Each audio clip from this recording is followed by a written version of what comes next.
Hi everybody, it's Friday, so I'm trying to put together a video to send out to you all today. Alright, so I'm working on some ornaments, a little different from what I've shown you the last couple weeks, but I think I have an ornament one on. Anyway, here it goes. So Christmas is coming. Let's see if I get us situated. Ooh, okay, make you a little seasick here. So right now I have just a basic nice red ornament, and I'm going to show you some of the stroke work I do on these. So it's the same idea as what I've done on my wooden pieces. It's all based on C's and S's. So I'm just going to put some nice flower forms on here. Little leaf form there. As you can see, I already have two situated that I'm working on. If I do one, I will typically do at least 3 at the same time, because if I already have the paint out, why should I just do one? I do a lot of ornaments for orders for people. For example, I have a 50th anniversary ornament that I'm going to ship out today.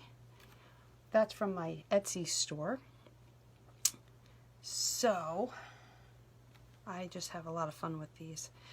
Now I'm painting on a glass bulb where normally I'm painting on wood, though you have seen me paint on canvas before too.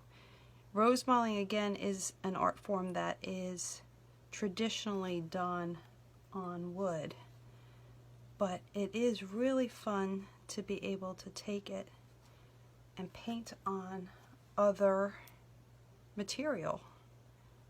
I even paint on material. I'll paint canvas bags, and a long time ago I used to paint a lot of t-shirts. So, alright, so we've got some nice little shapes going on here. I'm just putting in the basic forms of some flowers.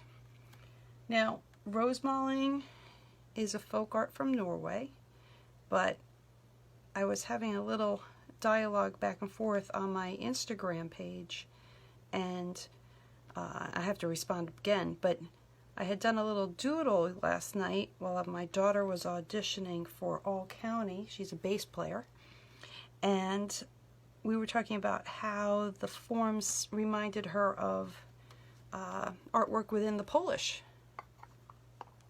art frame, or folk art frame.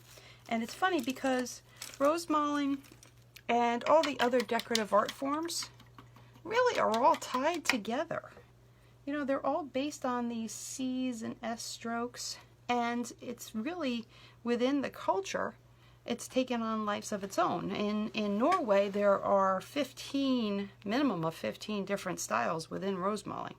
So this style that I'm doing is really a telemark style. It's just very free-flowing. So now, what happens is I let them sit and dry, and this one is already on the way to being dry, so then I'm going to detail it.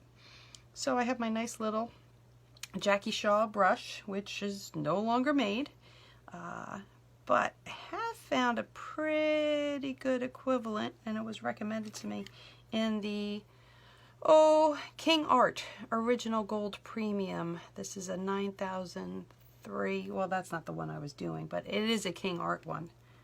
You know, do as I say, not as I do. Where is it? Here it is. A 9375 10/0 mid-length liner. That's a good one. Alright, so let's do some detail work here. Alright. So, I've mentioned it before with Rosemaling. What makes it so interesting as you do your embellishments is the thin, the thick, the light, the dark. Contrast just makes it so interesting. It makes it fun to look at. Okay, let's get some nice little detail lines in there. Come around this way. Now, a friend of mine might yell at me because I don't have this attached with a rubber band and around my wrist. She's always afraid I'm going to send these flying. And I will admit, yes, I have had 1 or 2 break as I've worked on it, but I am working on top of my table here, so it shouldn't go anywhere. So today I have lots of things going on at home between painting and yard work and kids stuff. It's never dull. People sometimes ask how I get everything done, and no way in every day do I get everything done, but I work as hard as I can. You know what? And it's really sheer will and determination and faith that get you through each and every day. You want to make each and every day, ooh, I didn't really like that, so let me do that. You want to make each and every day as full as you can and try to accomplish as much as you can. You know, some days it's 100% and some days you need to put, 120%. And then some days you just collapse. Last night all the lights were out in our house at 9 o'clock. Of course, we went to a concert the night before, and it was a little late, but that was fun. Alright, let's put in some more line work here. And don't mind my little chatter as I go. Alright, so the paint I'm using today, and I usually use Joe Sonia paints by Chroma, but I'm actually using Folk Art gold paint for my gold. I find that it works pretty well as I do these ornaments. I'll use them on glass also when I do wedding glasses and champagne glasses. And then I use Deco Art Americana Vanilla Shake as my liner. I'll add a little water to it to make sure that it has a nice flow, because that's what you want. And notice I'm using my finger as a brace because I want to be on top of my stroke work so I can pull it towards me. And I'm not worried about going exactly around each and every little stroke, because then it gets too stiff. There we go. Add a little teardrop there, a little teardrop here.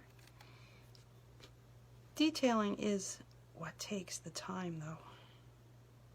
You want it to look pretty, obviously. I'm just working my way around the bulb here. Let me come over here. We're getting there. This one side is almost done. Come around this way. Let's put a little line there. I like to put a couple little dots in there. Okay, let's bring this one around here.